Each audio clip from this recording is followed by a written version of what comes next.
semuanya, perkenalkan saya Lilis Desmaur Simanjuntak dari Universitas Katolik Santo Thomas Medan, Fakultas Ekonomi dan Bisnis Prodi Manajemen. Kali ini saya akan memaparkan tentang klasifikasi model pengambilan keputusan menurut Robert Despich.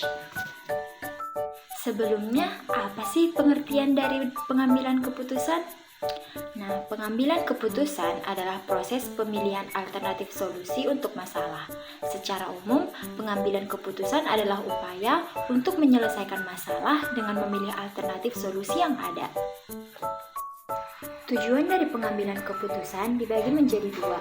Yang pertama, tujuan yang bersifat tunggal, dan yang kedua, tujuan yang bersifat ganda. Tujuan yang bersifat tunggal terjadi apabila keputusan yang dihasilkan hanya menyangkut satu masalah. Artinya, bahwa sekali diputuskan, tidak ada kaitannya dengan masalah lain. Sementara, tujuan yang bersifat ganda terjadi apabila keputusan yang dihasilkan menyangkut lebih dari satu masalah. Artinya, keputusan yang diambil itu sekaligus memecahkan dua atau lebih masalah yang bersifat kontradiktif atau yang bersifat tidak kontradiktif. Lalu, apa saja unsur pengambilan keputusan?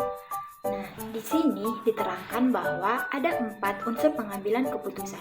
Yang pertama, tujuan dari pengambilan keputusan. Yang kedua, identifikasi alternatif keputusan untuk memecahkan masalah. Yang ketiga, perhitungan mengenai faktor yang tidak dapat diketahui sebelumnya atau di luar jangkauan manusia. Dan yang keempat, alat untuk mengevaluasi atau mengukur hasil dari suatu pengambilan keputusan. Pengambilan keputusan dibagi atas beberapa jenis. Yang pertama, pengambilan keputusan berdasarkan intuisi atau perasaan. Ini lebih bersifat subjektif, yaitu mudah terkena sugesti, pengaruh luar, dan faktor kejiwaan lain. Yang kedua, pengambilan keputusan rasional. Hal ini terjadi atau dibuat berdasarkan pertimbangan rasional lebih bersifat objektif. Lalu yang ketiga, pengambilan keputusan berdasarkan fakta, yaitu keputusan yang baik dan solid. Namun, untuk mendapatkan informasi yang cukup itu sangatlah sulit.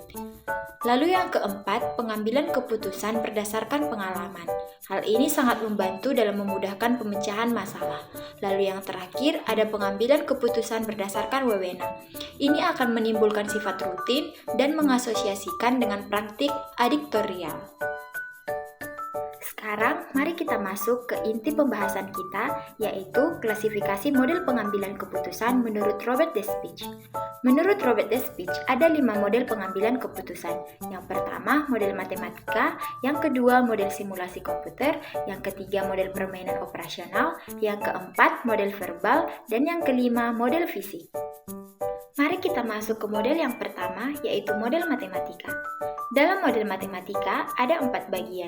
Yang pertama, optimalisasi matematis, yaitu memaksimalkan atau meminimalkan fungsi tujuan tertentu dengan mempertimbangkan semua alternatif yang mungkin dan keterbatasan yang ada. Yang kedua, program linear. Ini menggunakan fungsi matematis linear untuk memodelkan keputusan dengan variabel-variabel keputusan yang memenuhi kriteria tertentu. Lalu yang ketiga, analisis sensitivitas.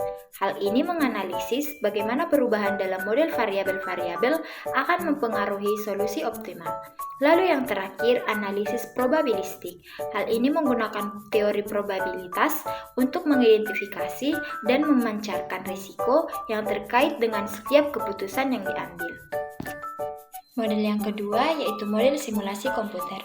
Pendekatan ini mengacu pada penggunaan komputer untuk memantau situasi atau keadaan tertentu yang berkaitan dengan pengambilan keputusan. Dalam model ini, berbagai skenario atau pilihan dapat dimasukkan ke dalam program komputer dan kemudian hasil dari setiap skenario tersebut dapat dievaluasi untuk membantu pengambilan keputusan yang lebih baik. Model ketiga, model permainan operasional. Dalam model ini, pengambilan keputusan dipandang sebagai suatu permainan di mana setiap pemain memiliki tujuan-tujuan yang berbeda. Pemain bisa berupa individu, kelompok, atau organisasi. Pemain keputusan diambil dengan mempertimbangkan strategi lawan dan dampak dari tindakan yang diambil. Model ini berguna terutama dalam konteks situasi di mana interaksi antar pemain mempengaruhi hasil akhir keputusan. Masuk ke model yang keempat, yaitu model verbal. Dalam model verbal, ada 4 tahap yang harus dilalui. Yang pertama, pengenalan masalah. Ini mengidentifikasi dan memahami masalah yang dihadapi. Lalu yang kedua, pengumpulan informasi. Tahap ini melibatkan pencarian dan pengumpulan informasi yang relevan untuk memahami masalah dengan lebih baik. Lalu yang ketiga, pemilihan alternatif. Setelah informasi terkumpul, tahap selanjutnya adalah memilih alternatif-alternatif solusi yang mungkin untuk mengatasi masalah. Lalu yang terakhir, implementasi keputusan. Nah, dalam langkah terakhir ini, penerapan keputusan yang telah diambil termasuk merencanakan tindakan dan pelaksanaannya. Masuk ke model yang terakhir, yaitu model fisik. Dalam model fisik, ada dua tipe. Yang pertama, keputusan terstruktur dengan tepat. Keadaan di mana semua informasi dan parameter yang relevan diketahui dengan pasti dan dapat diukur secara objektif. Keputusan dapat dibuat dengan presisi matematis atau analisis statistik.